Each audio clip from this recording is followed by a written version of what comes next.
가슴이 노래 부르게 하라 자니킹. 3. 그대의 느낌을 끌어안아라. 그대의 느낌을 끌어안아라. 좋은 저녁입니다. 오늘 저녁은 관계에 대한 이야기로 시작할까 합니다.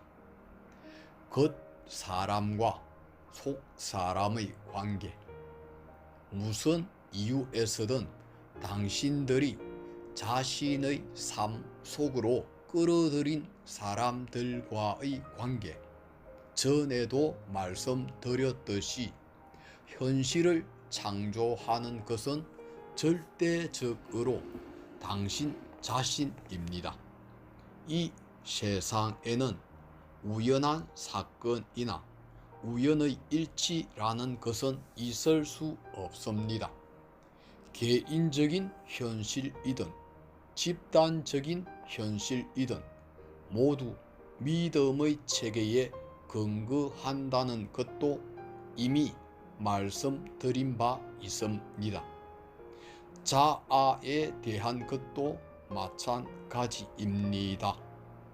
당신은 자신에 대해 믿고 있는 바를 정확히 자기 자신에게로 끌어들입니다. 잠시 사랑에 대한 이야기를 해봅시다. 당신들 모두가 그토록 사무치게 바라는데도 사랑은 왜 그렇게 달아나기를 잘하는 걸까요?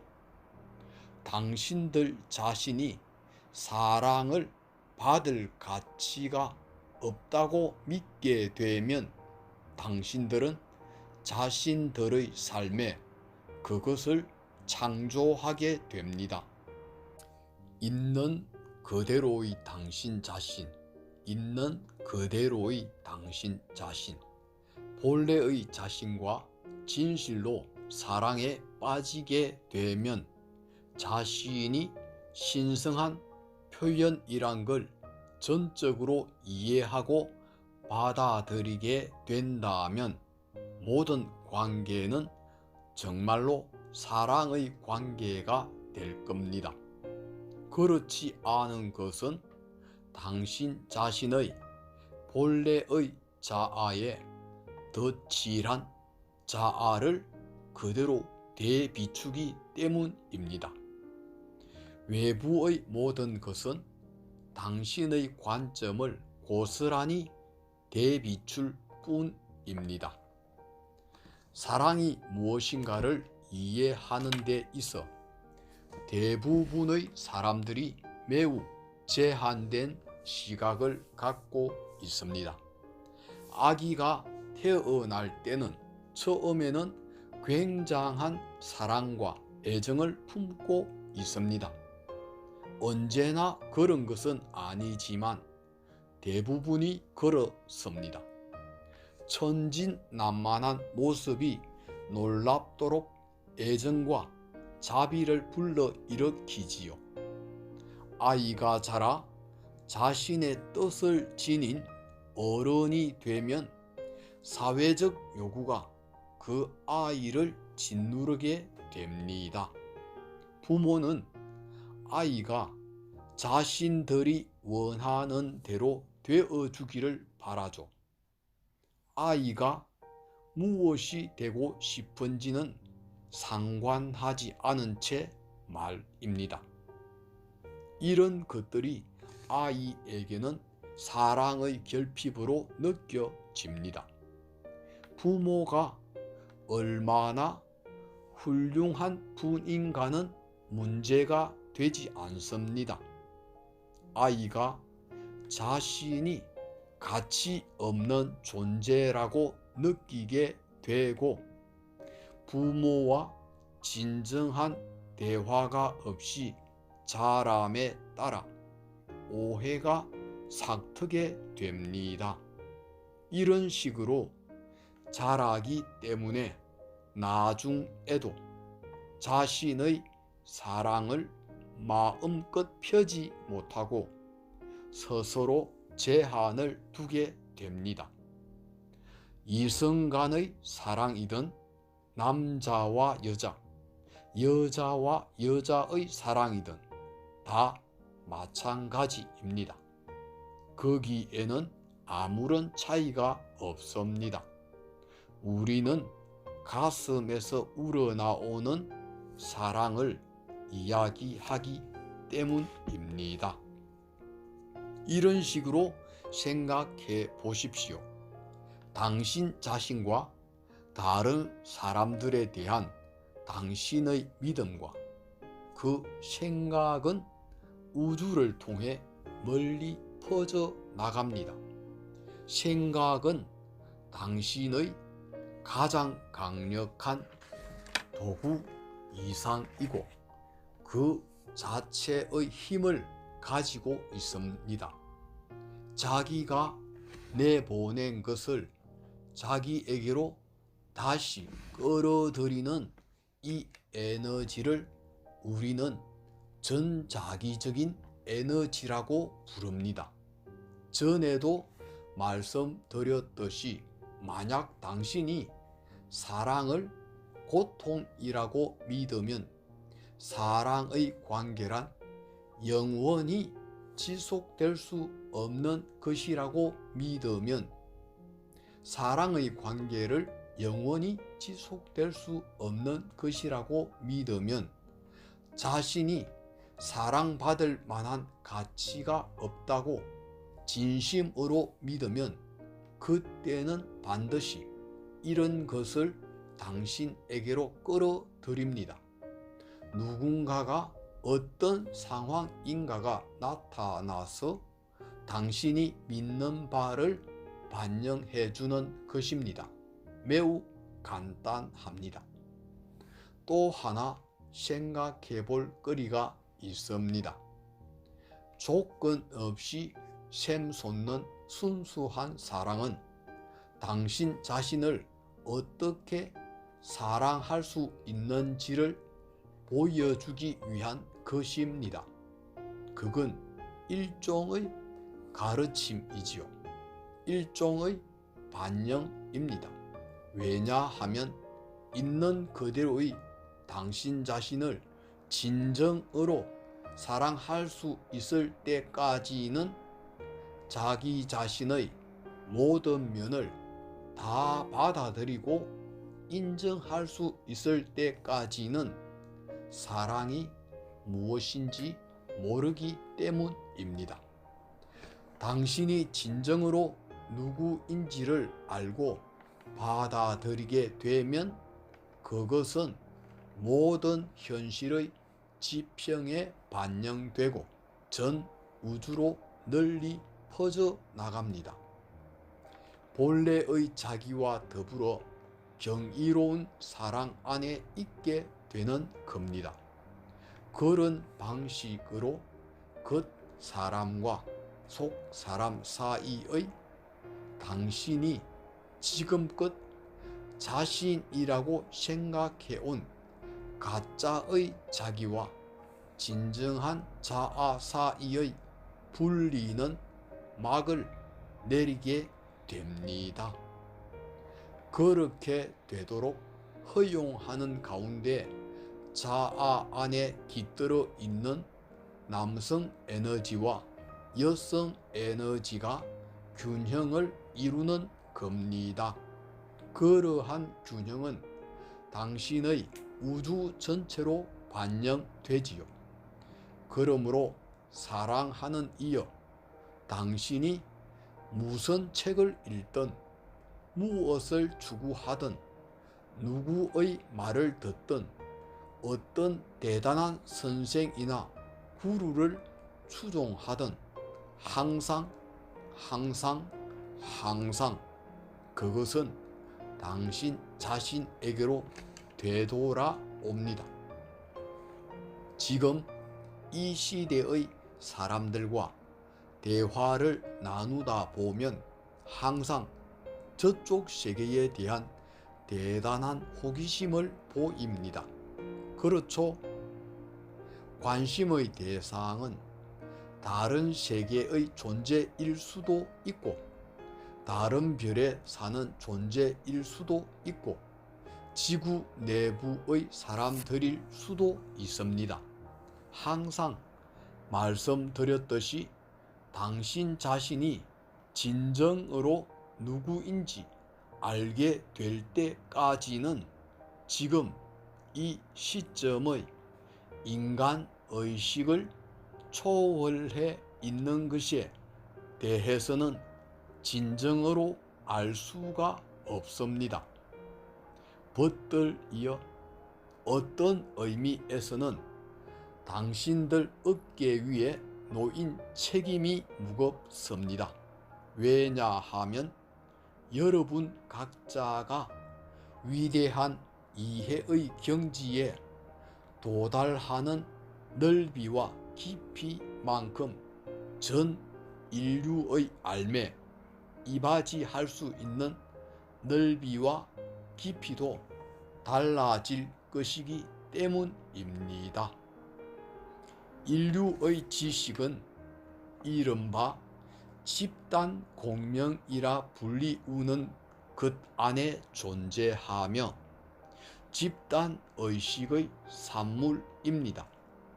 이러한 공통된 울림은 일정한 에너지 수준에 이르면, 다시 말해 알의 진동수가 일정한 수준이 되면 엄청난 도약이 일어나게 되고, 그래서 인류의 의식 전체가 그러한 알을 향해 뛰어오르게 됩니다. 깨달은 사람의 숫자가 일정한 수준에 이르게 되면 그러한 현상이 일어날 거라고 말하는 이들도 있지만, 그건 단순한 숫자를 넘어서서 더 많은 진동수를 가리키는 것입니다. 이러한 도약은 지적 이해에 의해 일어나지 않습니다. 이러한 도약은 지적 이해에 의해 일어나지 않습니다. 사랑하는 이들이여, 우리는 지성을 비난하는 게 아닙니다. 결코 그렇지 않습니다. 지적 이해는 여러분 각자의 가슴 속에서 영적인 이해가 앞서지 않는 한 결코 생길 수 없다는 것을 말하려는 것입니다. 지금껏 여러분이 알아온 모든 것은 모두 균형이 잡혀 있지 않은 것들입니다. 지금 당신네 문화 속에서 당신들이 알고 있는 것은 감정과 느낌이 될수록 배제된 지성입니다. 하지만 당신이란 존재는 느낌에 의해 힘을 얻는 진동 주파수라는 걸 아십시오. 당신이라는 존재는 느낌에 의해 힘을 얻는 신의 생각 자체입니다. 오늘날 당신 내의 문화에선 느낌, 감정, 상상력 같은 것을 경멸하는 경향이 많습니다. 당신의 상상력은 당신이 지니고 있는 가장 위대한 도구입니다. 가장 위대한 창조의 힘입니다. 당신이란 존재가 본래 창조적이지요. 당신의 물리적 신체를 구성하고 있는 모든 원자, 모든 분자가 창조적이고 무한한 힘을 지녔습니다.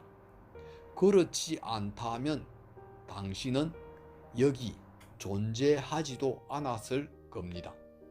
상상력은 당신을 시간과 공간 너머로 데려갈 수도 있습니다. 느낌 또한 당신을 시간과 공간 너머로 데려갑니다.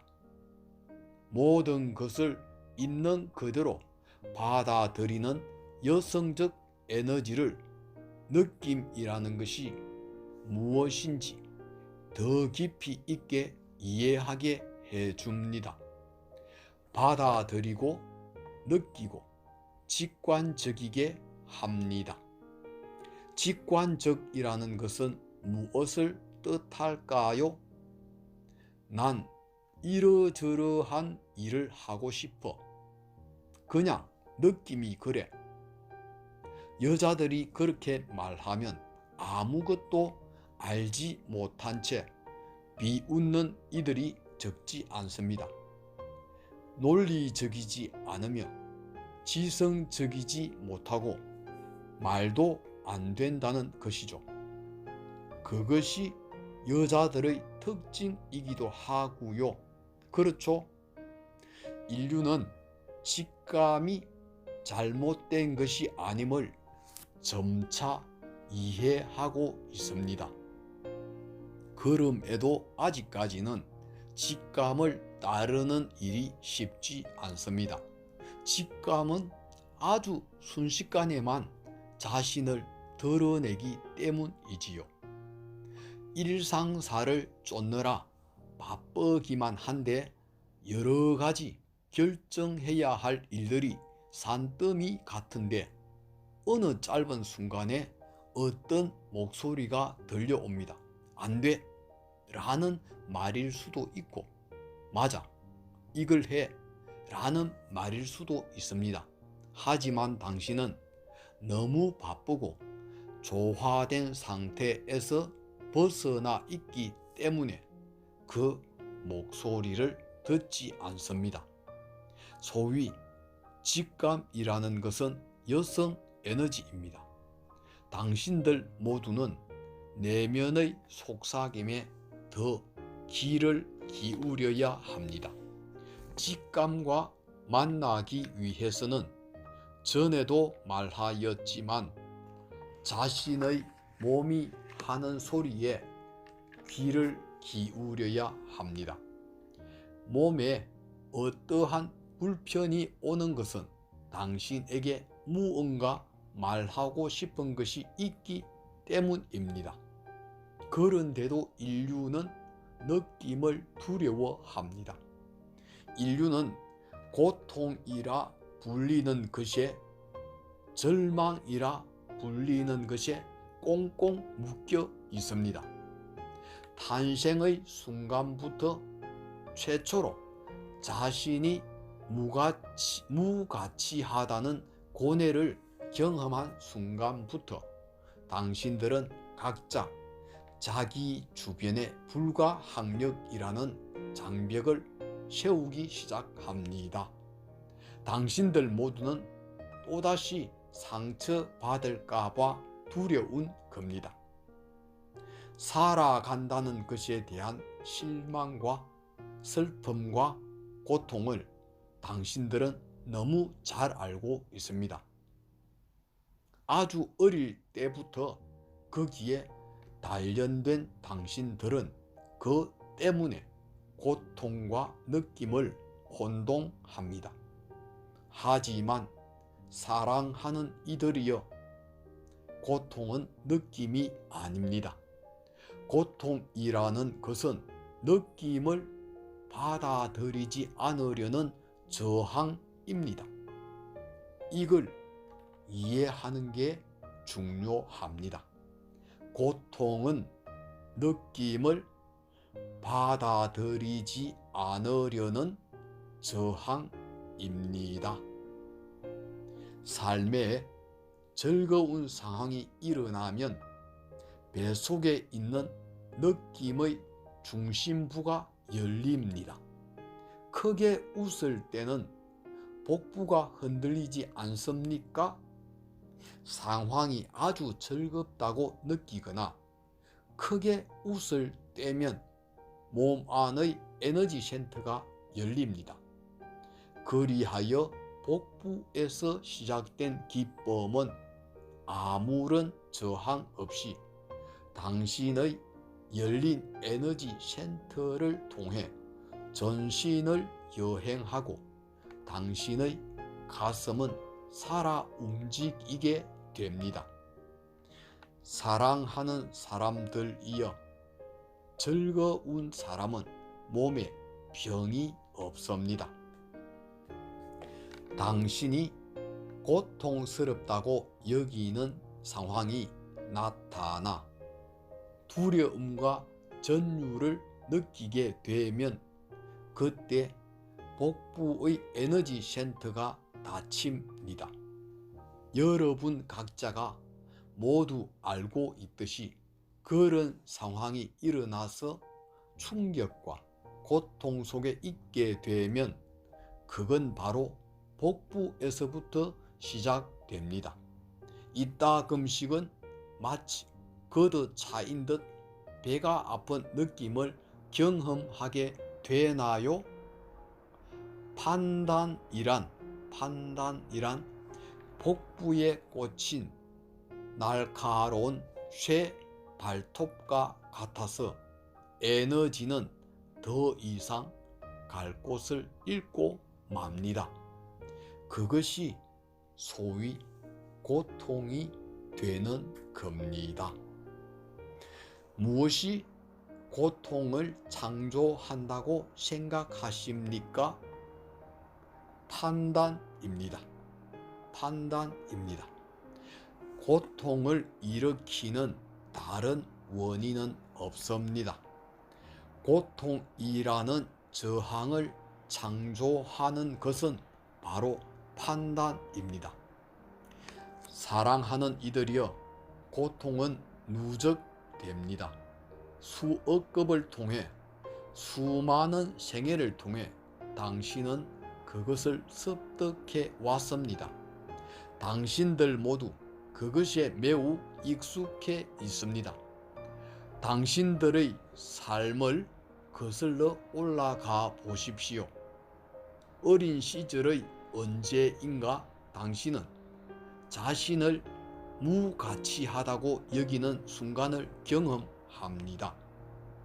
대단한 어떤 일일 필요도 없습니다. 무슨 일에선가 당신은 되먹지 못한 것이라는 소리를 듣습니다. 가슴 속에선 그렇지 않다고 말하지만 그 소리는 너무 작습니다. 너는 아름답지 않다, 너는 어리석다 하는 소리가 가슴 속의 속삭임보다 압도적으로 큽니다.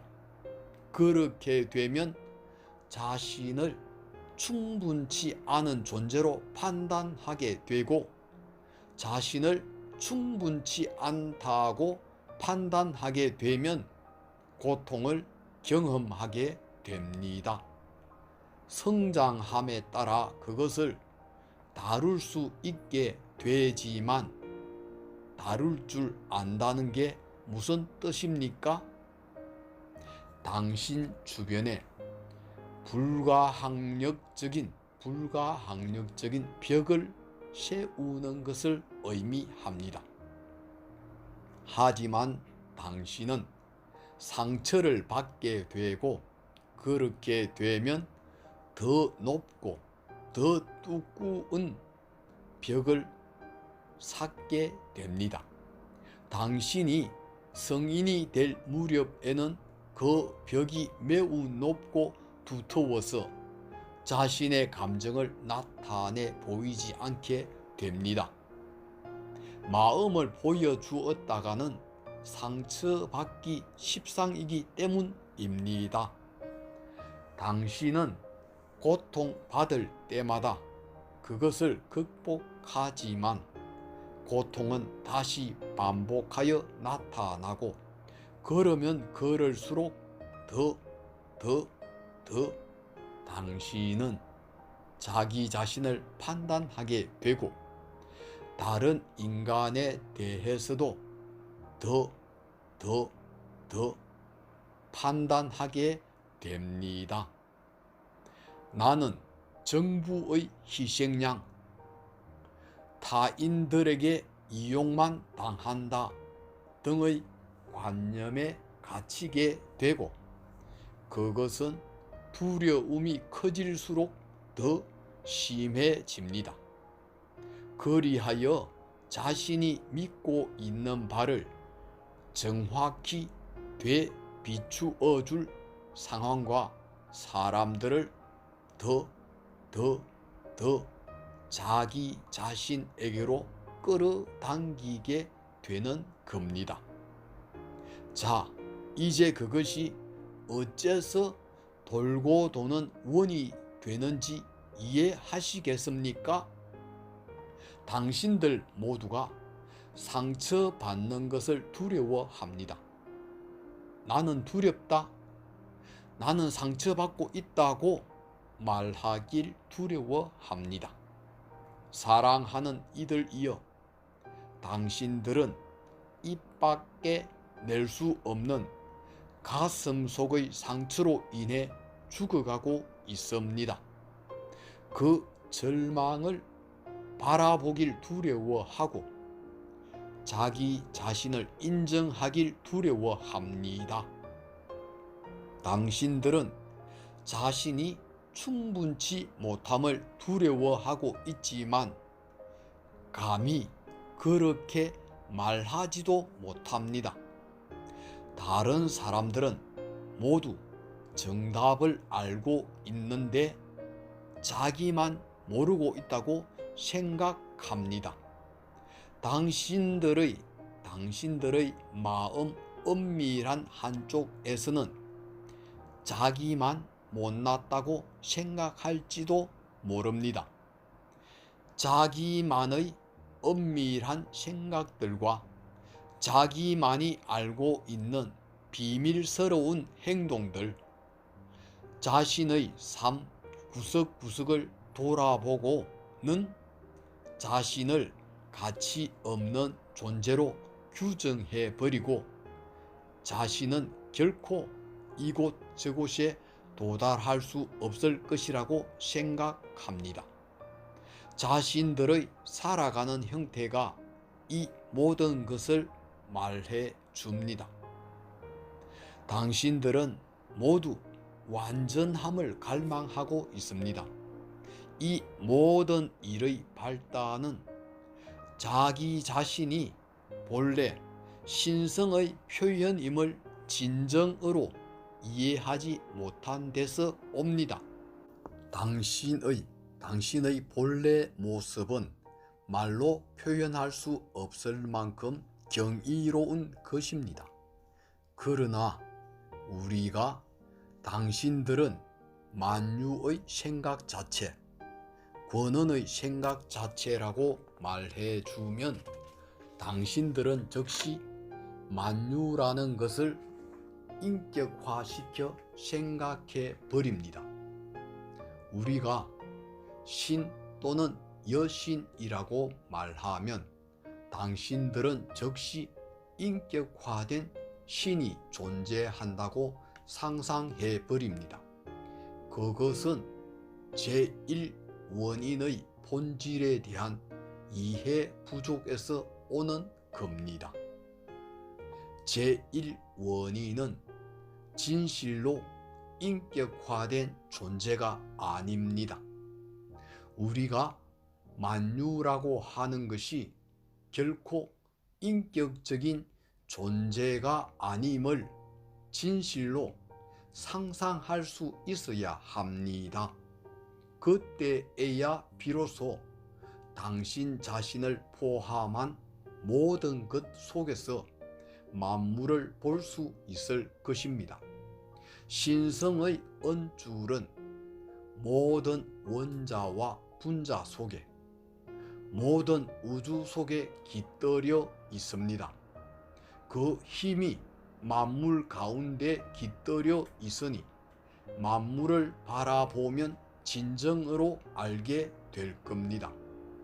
모든 풀잎, 모든 새와 꽃, 나무와 생물, 모든 바위, 심지어 인간이 만든 것이라 여겨졌던 것까지 그 모든 것이 진실로는 만유 자체임을 당신 바깥의 이러한 반영물을 이해하게 되면 그땐 그것, 아니 진실로는 이것 역시 바로 당신 자신임을 이해하는 데 도움이 될 것입니다. 때로는 당신 바깥에 보이는 그림에 사로잡히기가 훨씬 쉽지요.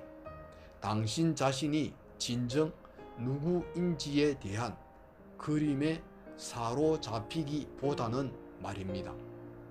하지만 우리가 진실로 바라는 것은 당신 자신이 진정 누구인지를 아는 것입니다. 질문 여자 감사합니다 부타아. 그러니까 당신이 지금까지 하신 말씀은 완전한 모델이라는 것은 없다고 해석될 수도 있겠네요. 우리는 오랜 세월 동안 완전한 모델이 있을 것이라고 생각해 왔는데요. 답변 아주 좋은 질문입니다. 자, 우리는 당신들의 시대 이전에 있었던 당신들의 문화 사회에서의 역할 모델에 대해서 이미 이야기한 바 있습니다. 다시 한번 반복되는 이야기지만 그것들이 바로 당신들을 가치 없는 존재로 만드는 데 기여했다고 할 수 있습니다. 실제 현실과는 아무런 관계도 없는 사상 구조물이 당신들에게 전해졌던 것입니다. 우리는 지금 법칙 외 차원에서 얘기하고 있습니다. 이 문화권에서뿐만 아니라 다른 문화권에서도 모든 경이로움을 한 몸에 구현한 존재, 완벽한 존재가 있어 왔습니다. 그래서 당신들 모두는 진정으로 감성적으로 이러한 역할 모델을 열망합니다.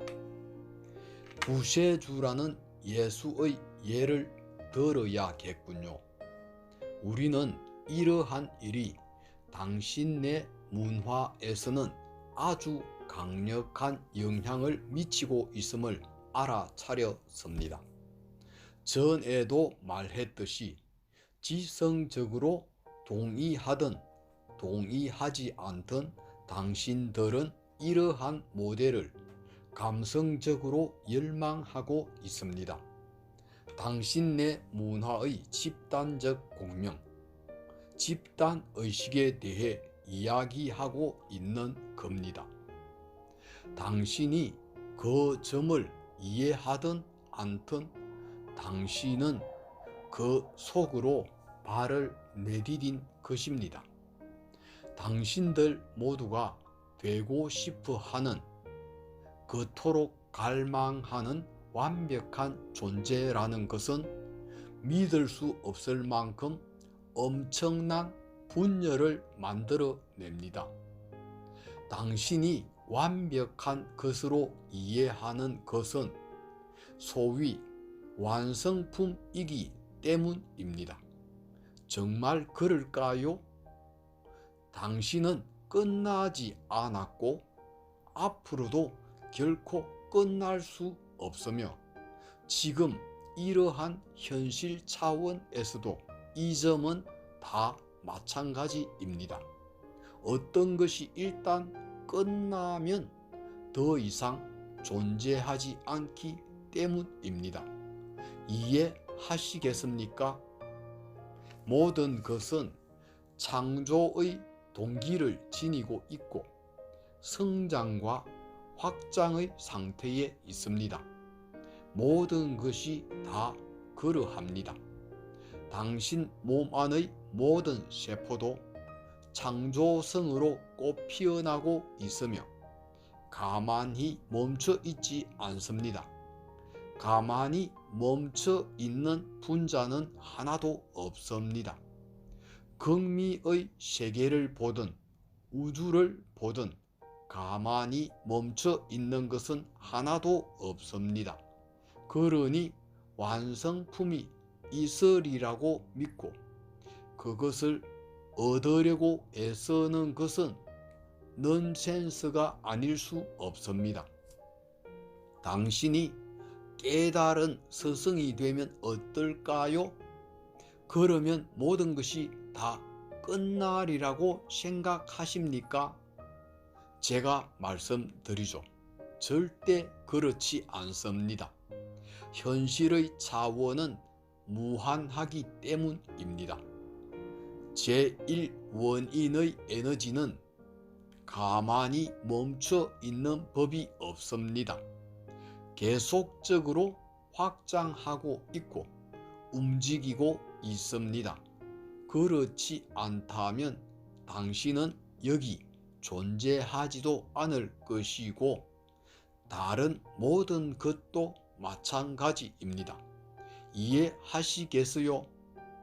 그러니 바로 보고 바로 이해해야 합니다. 역할 모델로서 당신들에게 진열되어 온 것들은 실은 노예화를 위한 놀랍도록 효과적인 도구였던 셈입니다. 당신들의 현실에서 당신들이 소위 종교라고 부르는 것은 당신들을 얽어매기 위한 도구였고 지금도 그 점은 마찬가지입니다.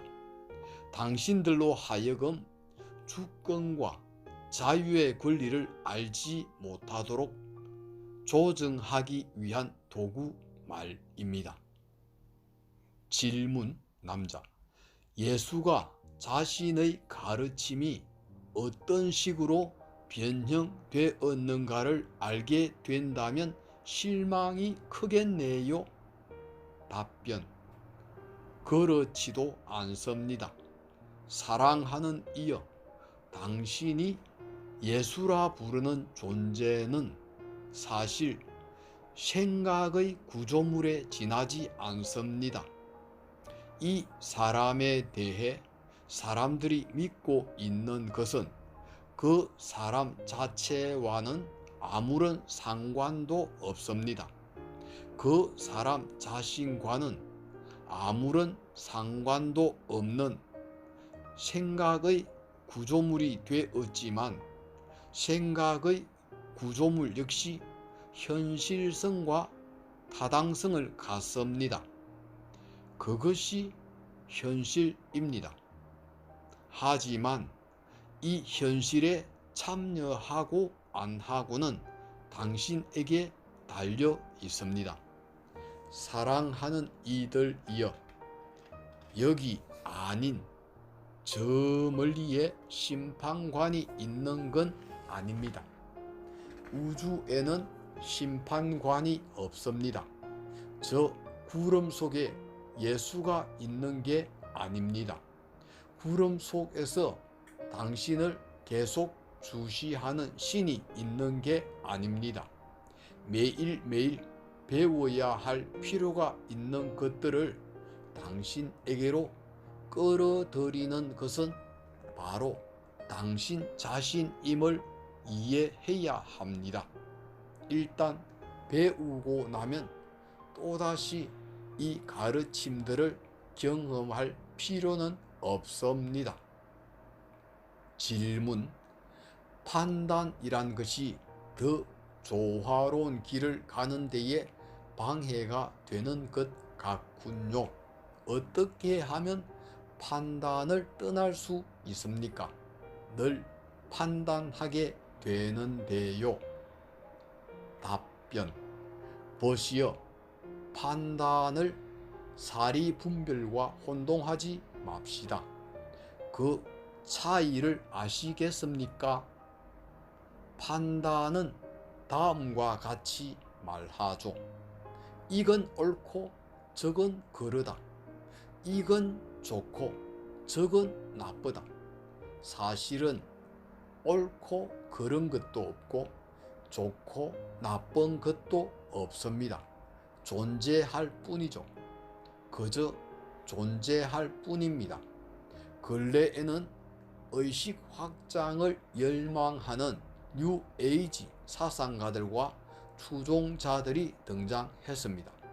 하지만 뉴에이지 운동에 참여하는 많은 사람들이 그들의 낡고 위선적인 종교로부터 성스럽게 보이는 요소들만 취한 다음 그것을 뉴에이지 사상이라고 떠들어댑니다. 성스러운 척 하는 것으로는 의식 확장을 꾀할 수 없습니다. 이런 사람들은 이렇게 말하곤 합니다. 이건 그르고 이게 옳아. 이 길을 따르면 당신은 뉴에이지가 아냐.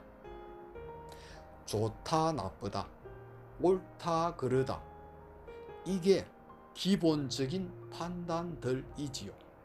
오랜 세월 동안 당신네 문화에 자리 잡아온 것들을 극복하기란 결코 쉬운 일이 아닙니다. 생애에서 생애로 건너뛰며 당신들은 좋고 나쁘고 옳고 그런 것에 익숙해져 왔습니다. 하지만 판단이 아닌 분별은 다음과 같이 말합니다. 이것도 하나의 방식이고 저것도 또 다른 방식이다. 그런데 나는 이 길을 택하겠다. 나의 여인 자니킹은 종종 나쁜 자식이라는 욕을 할 때가 있는데 그러면 사람들은 충격을 받습니다. 이런 경이로운 일에 관련된 사람이 어떻게 그 같은 말을 할 수 있느냐는 거죠. 하지만 그녀가 하는 욕설이 이것만인 줄 아십니까? 훨씬 더 원색적인 경우도 없지 않아요. 하지만 그런 말 따위엔 신경 쓰지 마세요. 그건 소위 취향에 불과하니까요. 뉴에이지 입내 자처하고 다니는 사람들이 정작 가슴 속에서는 분노가 들끓는 판단을 하는 경우가 얼마나 많습니까? 물론 그것도 괜찮습니다. 하지만 당신은 깨어 있어야 하고 깨어 있으면 있을수록 판단이 무엇인지를 이해하게 됩니다. 벗들이여 깨달음을 추구하는 사람들에게 나타나는 가장 심각한 증상이 무엇인 줄 아십니까? 그들은 판단이 쓸데없는 줄 너무 잘 알고 있어서 탈입니다. 판단이란 나쁜 것이라는 판단을 하고 판단해선 안 돼. 판단은 나쁜 것이니까 판단을 하면 그건 깨달음이 아니야 하고 말합니다. 어리석지 않습니까? 사랑하는 이여, 판단을 나쁜 거로 만들면 또다시 원래의 굴레 속으로 곧장 되돌아오게 됩니다. 그러니 어리석지 않도록 조심해야 합니다. 판단이란 것이 존재하는 한 판단 또한 유효합니다. 판단은 당신 자신의 신성한 한 국면이고 판단을 하지 않는 변화를 창출하는 유일한 길은 그것을 껴안는 것입니다. 당신이 판단에 길들여져 있다는 사실을 인정하고 받아들이는 거죠. 당신이 그 같은 변화를 바라고 판단에 길들여져 있다는 사실을 당신의 일부로서 받아들이게 되면 당신은 변화를 창조하게 됩니다. 하지만 가치 없다고 믿게 되면 판단은 더욱 기승을 부립니다. 진실로 기억해야 합니다. 당신이 가치 없다고 여기는 것에 당신은 오히려 힘을 부여한다는 사실을, 당신은 당신이 가치 없다고 여기는 그것을 정확히 끌어들이게 되는 것입니다. 대단한 패러독스가 아닐 수 없습니다. 하지만 너무 심각해 할 필요가 없습니다. 왜냐하면 붙들이여 내가 비밀을 말해 줄 거니까요. 모든 것을 가장 훌륭하게 화합시키는 것은 바로 웃음입니다. 뱃속으로부터 나오는 진정한 웃음 말입니다. 이 세상에는 많고 많은 일이 벌어지지만 분명히 말할 수 있는 것은 아주 심각한 일 가운데서도 웃음을 발견할 수 있다는 것입니다. 당신이 웃으면서 그 안에 있는 기쁨을 발견하면 할수록, 심지어 패러독스에서조차 기쁨을 찾아낼 수 있다면 당신은 과거도 미래도 없이 바로 그 순간을 사는 것이고, 이런 식으로 기쁨을 창조하게 되는 겁니다.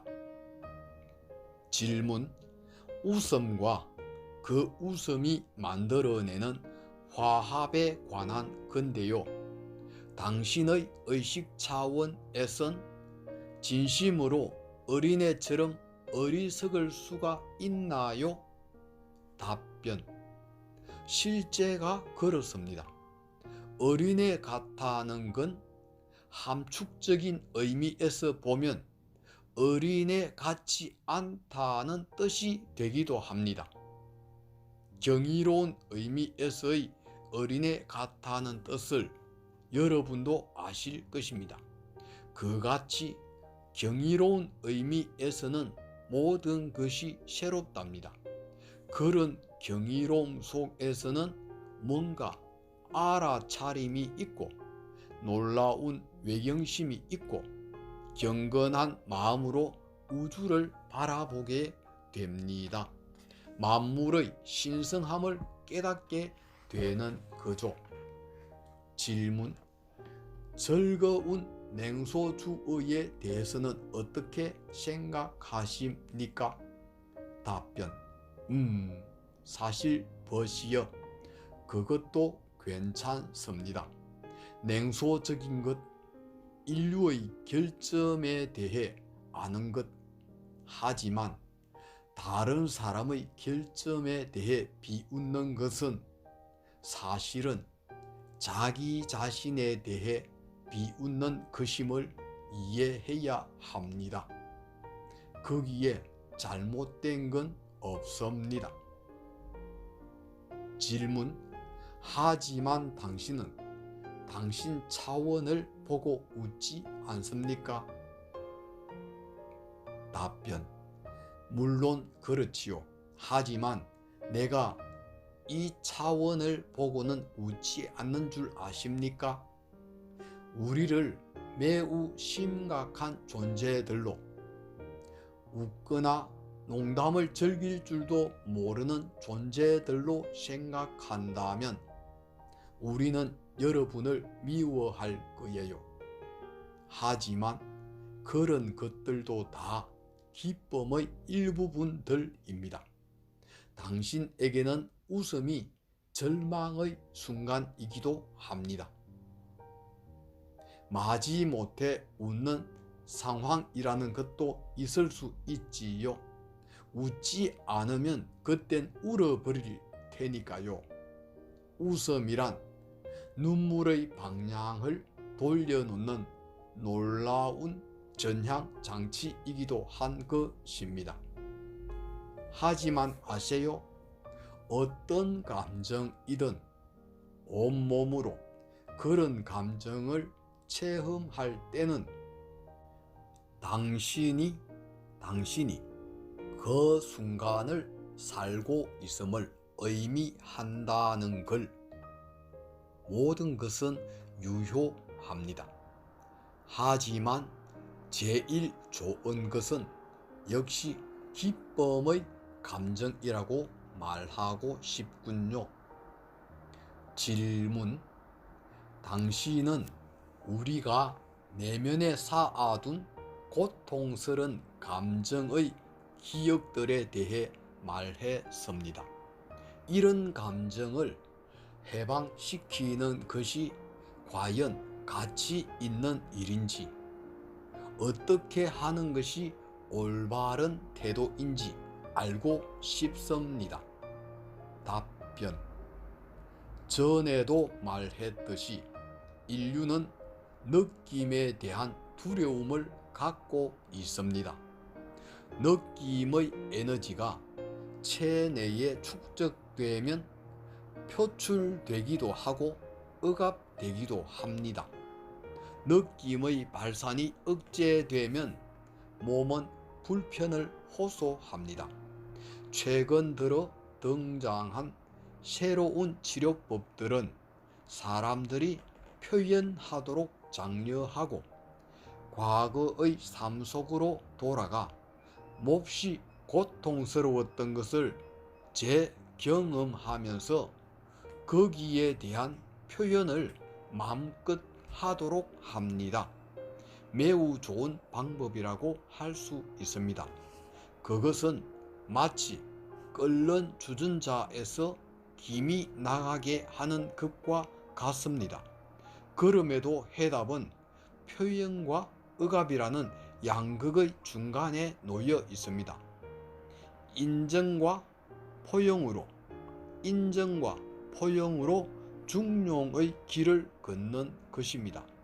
인정하고 포용하는 가운데 고통이 기쁨으로 바뀌는 변화가 오게 됩니다. 질문. 꿈에 대하여 묻고 싶습니다. 에너지가 차크라를 통해 자유롭게 흐르게 하려면 웃음과 더불어 상상력과 느낌이 조화를 이루어야 한다고 말씀하셨습니다.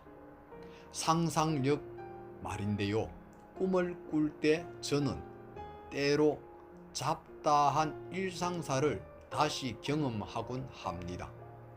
제가 했던 일들, 하려고 생각했던 일들, 아직 하지 못한 일들, 이 모든 것들을 꿈에서 경험합니다.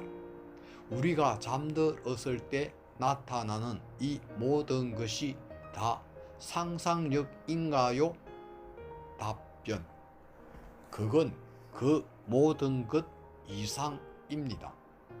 당신의 꿈꾸는 상태는 다차원의 현실입니다. 그날 있었던 일들을 질서정연하게 재배치하는 것 이상입니다. 상상력을 경험하는 것 이상입니다. 꿈은 매우 많은 차원에서 이루어집니다. 꿈을 꿀 때에는 여행을 하기 때문입니다. 잠의 상태에 있을 때는 하나의 현실에 있으면서도 동시에 여러 차원의 현실에 있게 됩니다. 영혼 에너지라고 불러도 좋을 전체로서의 자기 자신이 영혼 에너지의 다른 부분들과 자주 결합하게 됩니다. 이 행성 내에서 같은 시간과 공간의 틀 안에 거주하는 영혼 에너지의 다른 부분들과 만나는 거지요. 초의식 세계에서는 다른 영역을 여행하기도 합니다. 다른 영역이란 다른 행성이 될 수도 있고 다른 차원의 현실이 될 수도 있습니다. 당신이 알고 있는 시간과 공간을 넘어서 있는 다른 차원의 현실 말입니다. 그것 역시 엄연한 현실이고 유효한 것임을 아십니까? 당신이 이처럼 꿈의 상태에 있을 때는 무언가 다른 교훈을 배우는 것이고 무언가 다른 교훈을 배우는 것이고 그런 경험들은 지금의 이 현실 가운데에 있는 당신의 삶에 유익한 것들인 경우가 많습니다. 당신의 현재 의식적 이해를 넘어선 진정한 가르침이요 배움이요 이해인 것입니다. 따라서 의식적 마음이 당신으로 하여금 의식적 이해 안에 있을 수 있도록 그림을 보여주는 것입니다. 전에도 말씀드렸듯이 이 차원에 있으면서 의식은 당신이 원한다면 이런 그림들을 포착하기도 합니다. 그건 유익한 일입니다. 이미 말씀드렸듯이 잠자리 옆에 노트를 두었다가 깨어나자마자 꿈을 기록하는 겁니다. 아주 상세할 필요는 없습니다. 떠오르는 한두 마디도 좋습니다. 계속 그렇게 해나가는 거죠. 이런 식으로 매일 해나가다 보면 하나의 패턴이 보일 것이고 그러면 무의식 상태에서는 이미 알고 있는 바를 의식적 수준에서도 이해하게 될 것입니다. 이해하시겠어요? 꿈은 이런 식으로 도움이 됩니다. 하지만 의식을 넘어선 꿈속에선 체험하는 것들도 가짜가 아닙니다. 현실의 다른 영역에서 현재 일어나는 일들입니다. 보시어 다른 차원의 현실에서는 꿈속의 상태가 꿈이 아닌 현실인 것입니다. 그건 당신을 위한 멋진 놀이터이지요. 이런 꿈이나 상상이 당신이 보기에는 무척 떨어진 것으로 보이겠지요. 그러나 그 모든 것은 현실만큼이나 실제적이며 타당한 것이며 의식으로 알 수도 있는 것입니다. 됐습니까? 보시어. 질문. 저는 제가 신성한 존재임을 이해합니다. 하지만 우리가 진정 누구인지를 이해하는 데 도움이 될 만한 열쇠가 있지 않을까요? 답변. 매 순간이 열쇠입니다. 보시어. 그건 정말이지 너무도 간단합니다. 너무 간단한데도 인류에게는 그토록 어렵게 느껴질 뿐입니다. 무엇이 열쇠일까요? 진리에 이르는 열쇠는 자신이 누구인지를 아는 겁니다. 당신이 무엇을 믿고 있는지를 보세요. 당신의 신념 체계가 바로 열쇠입니다. 당신이 믿는 것들이 얼마나 터무니없는 것들을 믿어왔는지 깨닫게 될 때, 심지어는 자신이 그런 것들을 믿어왔는지조차 모르고 있었음을 깨닫게 될 때, 그래서 당신 자신의 진정한 모습을 가리고 있는 켜켜이 쌓인 껍질들을 켜켜이 쌓인 껍질들을 인정하고 받아들이게 될 때, 자신의 모든 면을 진실로 깨닫게 될 때, 그때에 비로소 당신은 자신의 신성을 인지하는 단계로 나아가게 됩니다. 그리하여 당신 자신이 바로 신임을 알게 되는 겁니다. 그처럼 간단합니다. 간단한 것이라고 말하면서도 우리는 당신들에게는 그렇지 않음을 이해합니다. 그래서 당신들이 이미 알고 있는 것에서부터 한 계단씩 올라가려는 것입니다. 한 계단씩 올라가려는 것입니다. 그리하여 내면에서 정폭작용이 일어나게 되고 마침내는 알매 이르게 되는 거지요. 벗이여, 그것이 우리가 하려는 일입니다. 깨달음이란 선하게 되는 것이 아닙니다. 깨달음은 존재에 대한 겁니다. 부드럽게 반복한다. 그건 존재에 관한 겁니다. 질문. 잠과 꿈에 대해 묻고 싶습니다. 가끔 저는 갑자기 별다른 이유도 없이 잠을 깨곤 하는데 이 점에 대해 설명해 줄 수 있나요? 답변. 모든 사람이 그러합니다. 여기엔 몇 가지 이유가 있을 수 있습니다.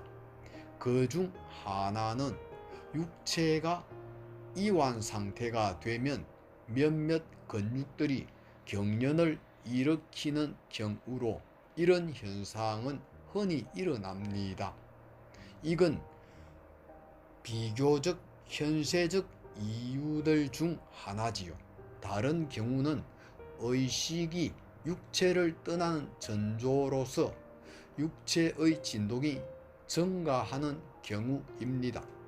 그런 진동으로 말미암아 육체가 깨어나는 경우가 있는데, 그건 의식이 이러저러한 이유로 몸을 떠날 때가 아님을 알기 때문입니다.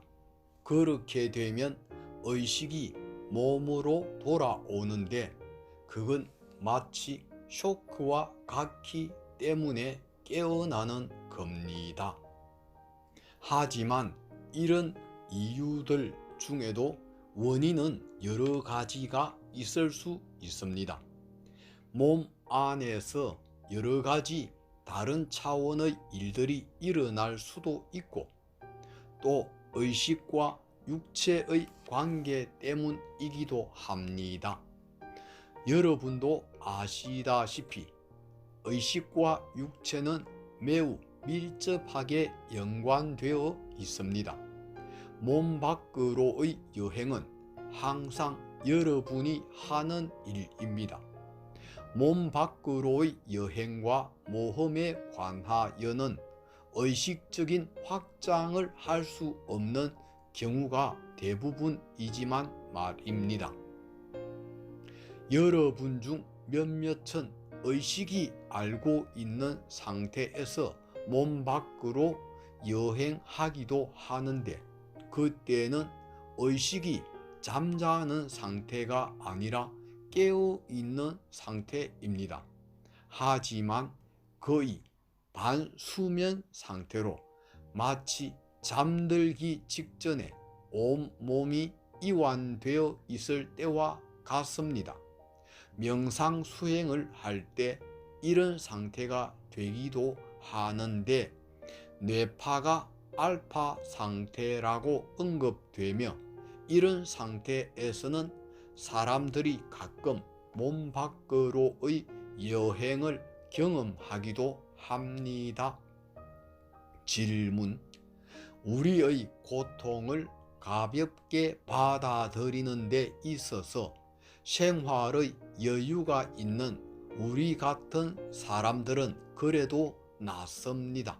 하지만 우리보다 불행해 보이는 다른 사람들의 죽음, 질병, 재난과 마주치게 되면 이들은 고통을 겪고 있는데 나만 즐거울 수는 없지 않느냐는 죄책감을 느끼게 됩니다.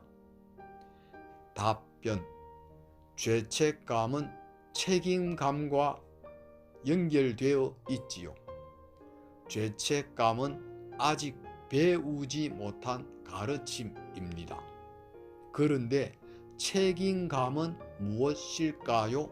사랑하는 이여, 책임감이란 당신의 가슴이 노래 부르고 싶어 하는 노래를 부르는 것입니다. 가슴의 노래에 반응하는 겁니다. 책임감은 의무가 아닙니다. 당신의 가슴이 시키는 대로 노래 부를 때 그것이 곧 자기 자신에게 반응하는 것입니다. 그것이 세상을 행복하게 하는 방법입니다. 다른 누구의 행복도 책임질 필요가 없습니다. 자기 자신의 삶만 책임지면 됩니다. 사람이란 모든 존재의 공동 창조물이니까요. 하지만 다음과 같이 말할 사람이 있겠죠? 하지만 프타아, 우리의 소망이 사랑하는 사람들의 소망과 일치하지 않을 때는 어떻게 합니까? 사랑하는 이여, 당신이 누구인가를 사랑하게 되면 그땐 그들을 기쁘게 해주길 바라지요. 자기 자신을 사랑하게 되면 자신을 위한 기쁨을 바라게 됩니다. 자신을 사랑하는 가운데 결정이 이루어지면 그건 조화와 안녕과 기쁨을 창조합니다. 사랑이 아닌 의무감에서 무엇인가를 하면 그땐 원망이 생기게 됩니다. 사람들이 그걸 모르리라 생각합니까? 당신이 아무리 얼마나 많은 미소를 짓든 무슨 근사한 말을 하든 그것은 중요하지 않습니다. 당신의 가슴에 의무로 인한 원망감이 있다면 모두가 그걸 느낄 수 있습니다. 그러니 가슴에서 우러나오는 말을 해보십시오. 당신이 나에게 무엇을 원하는지 충분히 이해하지만 사실 내 가슴 속에선 이러저러한 걸 바란다오. 내가 당신을 사랑하지 않기 때문은 아니요. 실은 당신을 사랑하기 때문이요. 하지만 나는 내 인생을 기쁨 속에서 살아야겠소. 누군가가 그걸 언짢게 여긴다 해도 당신 책임이 아닙니다. 그건 그들의 창조니까요. 다른 사람이 당신을 어떻게 생각하든 그건 당신이 상관할 바가 아닙니다. 누구든지 자신의 두려움과 자기 자신의 판단에 따라 반응하게 마련이니까요. 누군가가 특히 당신이 사랑하는 사람이 죽는다면 슬프겠지요. 하지만 보시오.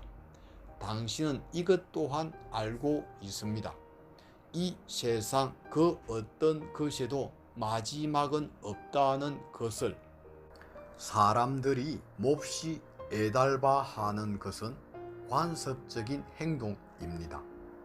고대 문화권에서는 사람이 죽어서 또 다른 현실로 옮겨가는 것은 축하할 일인 경우가 많았습니다.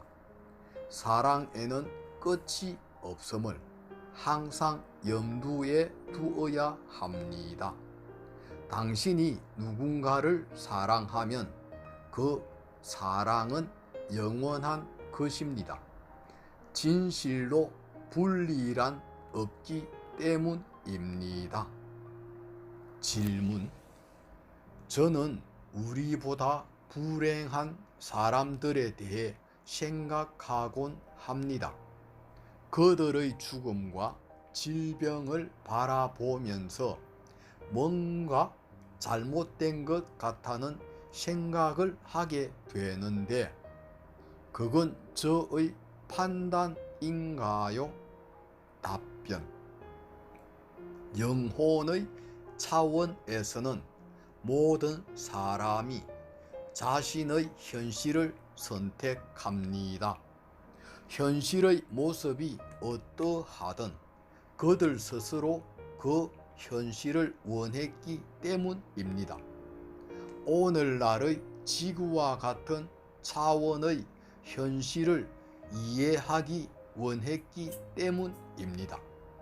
오늘날의 지구와 같은 차원의 현실에 사로잡혀 있는 한 다음과 같이 말하는 것이 어쩌면 당연한지도 모릅니다.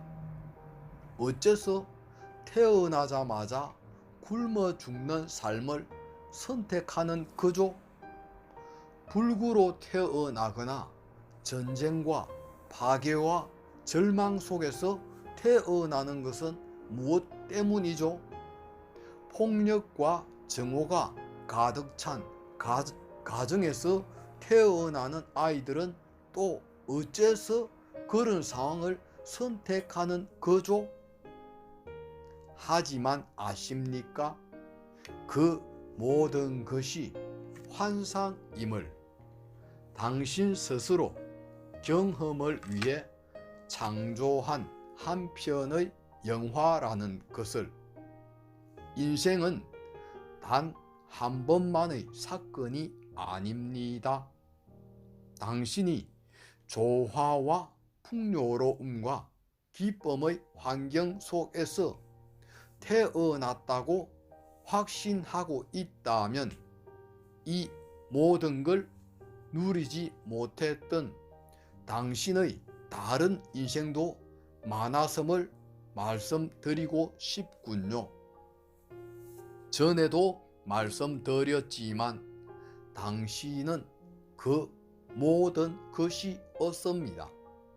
당신은 이 행성 위를 걷는 모든 존재, 모든 국면입니다. 아니, 그 이상입니다. 그렇게 경험을 위해 자신의 현실을 창조하는 겁니다.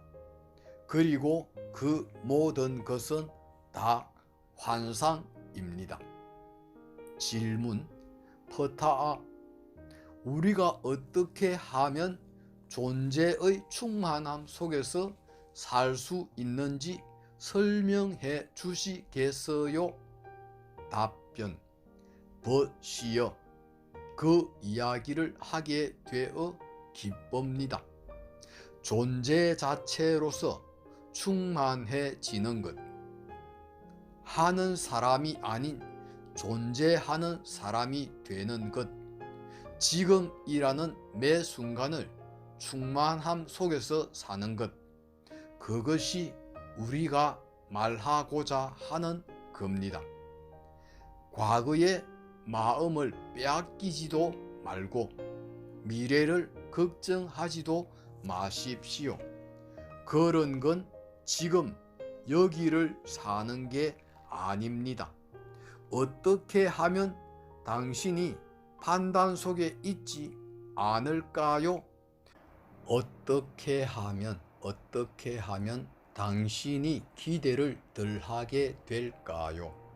어떻게 하면 당신이 돌고래처럼, 어린애처럼 될 수 있을까요?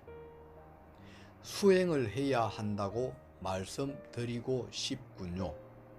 하지만 당신은 곧잘 과거에 대해 마음을 빼앗기거나 미래의 일로 걱정하곤 하지요. 그럴 땐 그저 이렇게 말해 보세요. 또 그러는군. 그리곤 이렇게 말하세요. 지금 난 무엇을 하려는 거지? 조금씩 쉬워질 것입니다. 걱정하지도 말고 자신을 판단하지도 마십시오. 때때로 다시 사로잡힐지 모르지만 그땐 이렇게 말하면 됩니다. 미래를 생각하느라 바빠. 이제부턴 그저 존재하기만 하면 되는 거야. 당신들은 지금 이 순간에 존재하는 법을 교육받지 못했습니다. 이 사회에서는 어린 시절부터 미래를 생각하라고 가르치죠. 사람들은 나이가 들어감에 따라 과거 때문에 고통을 맛보게 됩니다. 배워야 할 것을 배우지 못했기 때문이죠. 당신들은 죄책감을 느끼면서도 그것을 억누르려고 하지만 그건 없어지지 않습니다. 죄책감이 무엇인지를 알고 그것을 껴안아 버리면 그땐 그것이 그다지 중요하지 않게 됩니다. 이런 식으로 과거를 바꿔버리면 당신은 강해집니다. 원리는 모두 같습니다. 질문. 생각이란 도구를 훨씬 넘어서는 것이라고 말씀하신 적이 있습니다.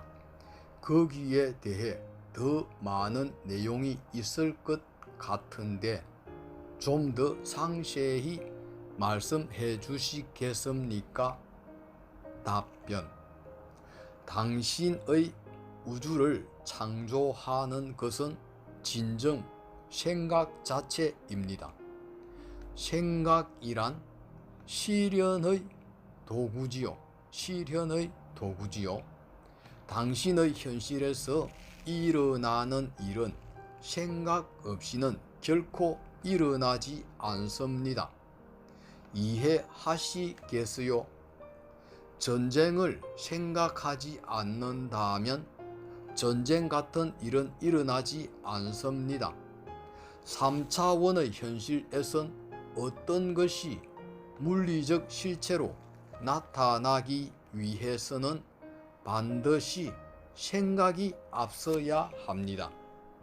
당신은 생각의 산물입니다.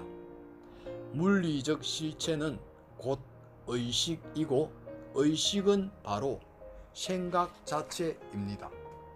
그러나 생각은 힘의 권원이기도 합니다. 지금보다 훨씬 앞선 기술의 세계에서는 그렇습니다.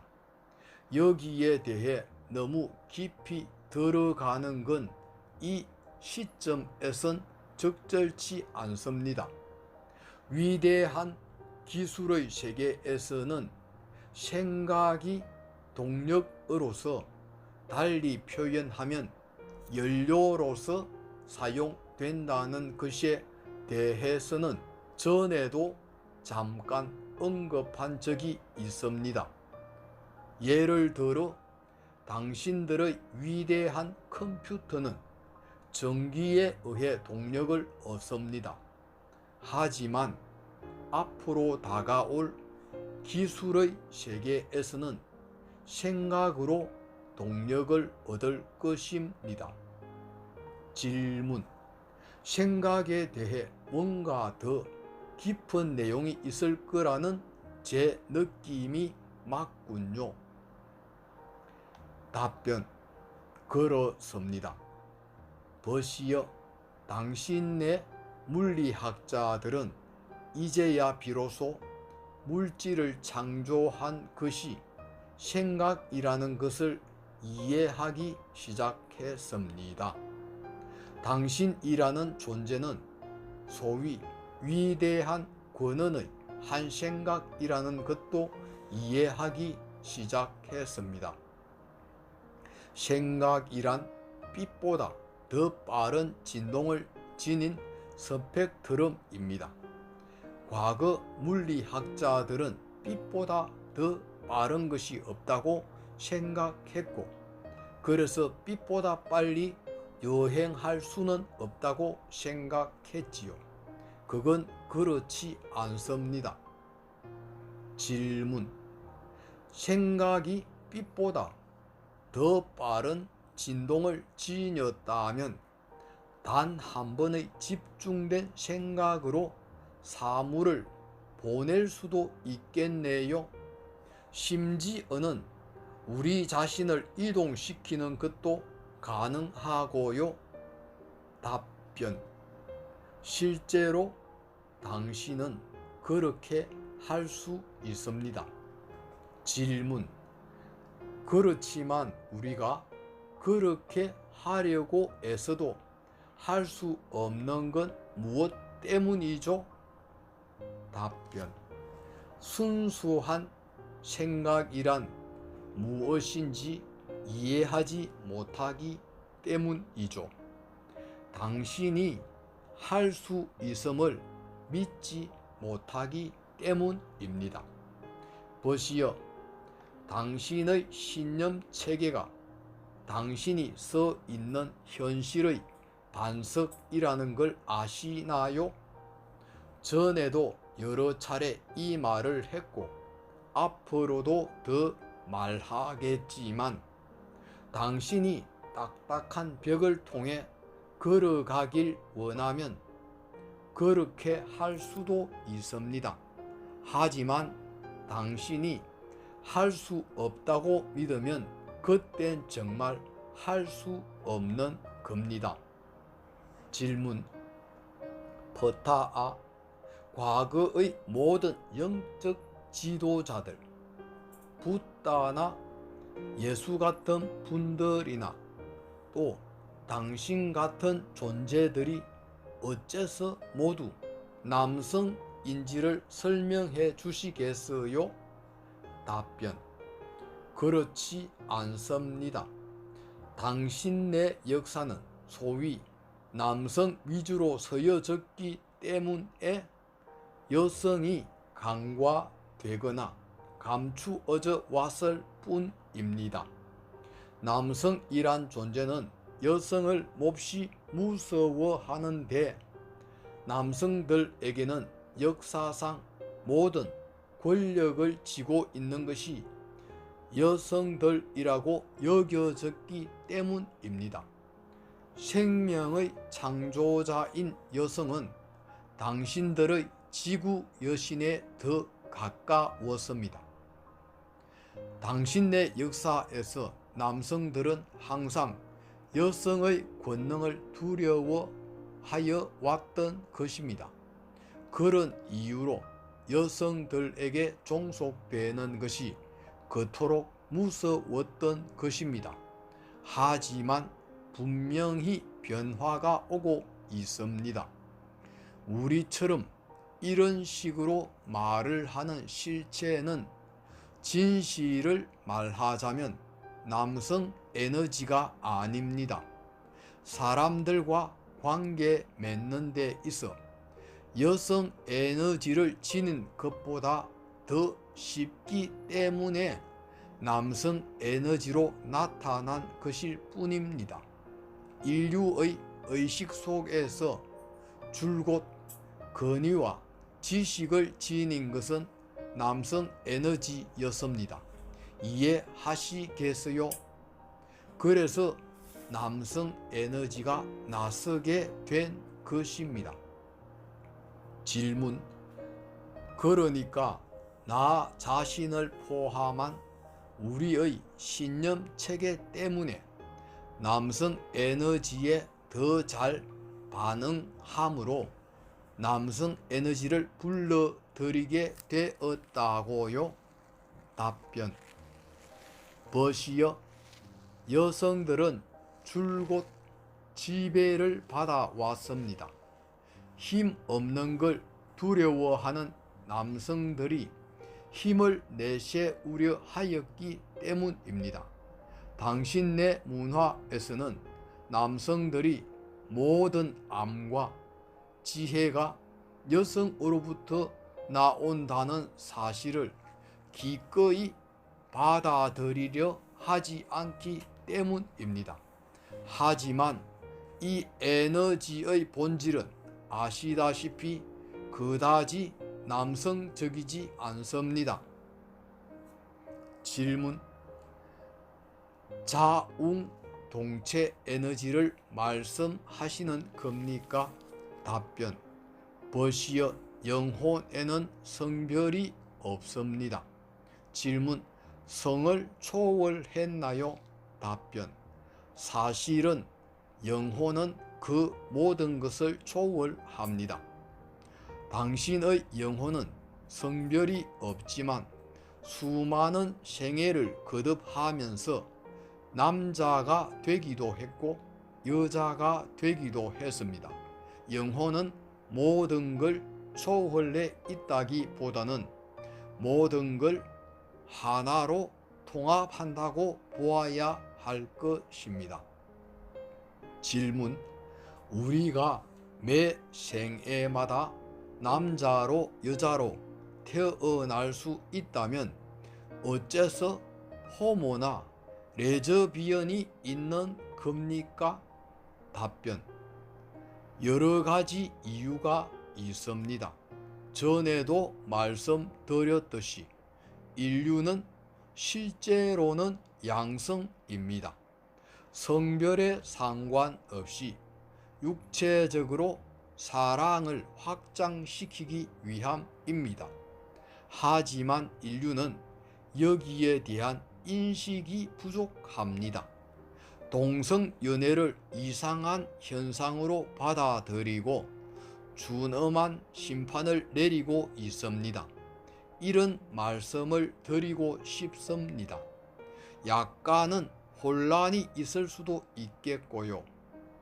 우린 지금 이곳의 물리적 신체, 소위 염색체에 대해 말씀드리고 있는 것입니다.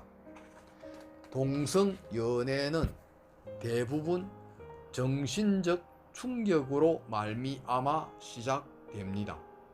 영혼 에너지에 성별이 없다는 것은 성적 표현을 두고 하는 이야기가 아닙니다. 동성연애에 대해서도 판단을 내려선 안 됩니다. 동성연애든 이성연애든 상대방을 가둬 놓으려고 하는 성향은 마찬가지입니다. 둘 다 사랑과 기쁨을 육체적으로 표현하는 방식일 뿐입니다. 아시다시피 성이란 단순히 생식만을 의미하진 않습니다. 성은 인류에게 있어 노예화를 위한 또 하나의 수단으로 이용되어 왔습니다. 성이 단지 생식만을 위한 것이라면 그렇게 즐거울 수 없을 겁니다. 벗이여, 시간이 다 된 것 같습니다. 사랑과 더불어 감사와 존경을 여러분 모두에게 드립니다. 늘 그랬듯이 여러분과 함께 하는 것이 저에겐 큰 기쁨이고 즐거움입니다. 좋은 저녁 시간 되시기를 바라며 사랑과 기쁨 속에 빛과 웃음 속에서 나아가길 바랍니다.